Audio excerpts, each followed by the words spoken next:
स्वामीनगर परिसरात घरफोडी, सोने चांदीचे दागिने, रोख रक्कमसह अंगणात लावलेली स्कूटी लंपास। पुण्यातील पिंपरी चिंचवड येथील नगरसेवकाचे धुळ्यातील घर चोरट्यांनी फोडले असून 1 तोळ्याचा सोन्याचा हार, रोकडसह अंगणात उभी स्कूटी देखील लंपास केली। सोमवारी 1 जुलै रोजी सकाळी 11 ते 12 वाजेच्या सुमारास ही घटना उघडकीस आल्याने परिसरात एकच खळबळ उडाली होती। धुळे शहरातील देवपूर भागातील शारदा नेत्रालय शेजारी स्वामीनगरातील प्लॉट क्रमांक 39 मधील रहिवासी देविदास पाटील हे पिंपरी चिंचवड महापालिकेचे नगरसेवक आहेत। ते धुळ्यात येत जात असतात। गेल्या महिन्याभरापासून ते दवाखान्याच्या कामानिमित्त पुण्यात होते।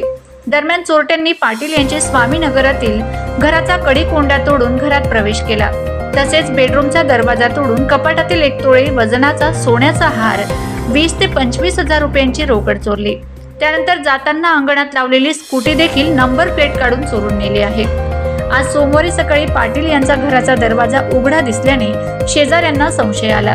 त्यांनी ही बाब देविदास पाटील यांचे धुळ्यातील नातेवाईक पराग ठाकरे यांना कळवून चोरीचा संशय व्यक्त केला। त्यानंतर पराग ठाकरे हे घटनास्थळी आलेत। त्यांनी घराची पाहणी केली असता घरफोडी झाल्याचं दिसून आलंय। ठाकरे यांनी घटनेची माहिती घरमालक नगरसेवक देविदास पाटील व पश्चिम देवपूर पोलिसांना दिली। घटनेची माहिती मिळताच पश्चिम देवपूर पोलीस ठाण्याचे अधिकारी व कर्मचाऱ्यांनी घटनास्थळी भेट देत पाहणी केली। तसेच श्वान पथक व ठसे तज्ञांना पाचारण करण्यात आले।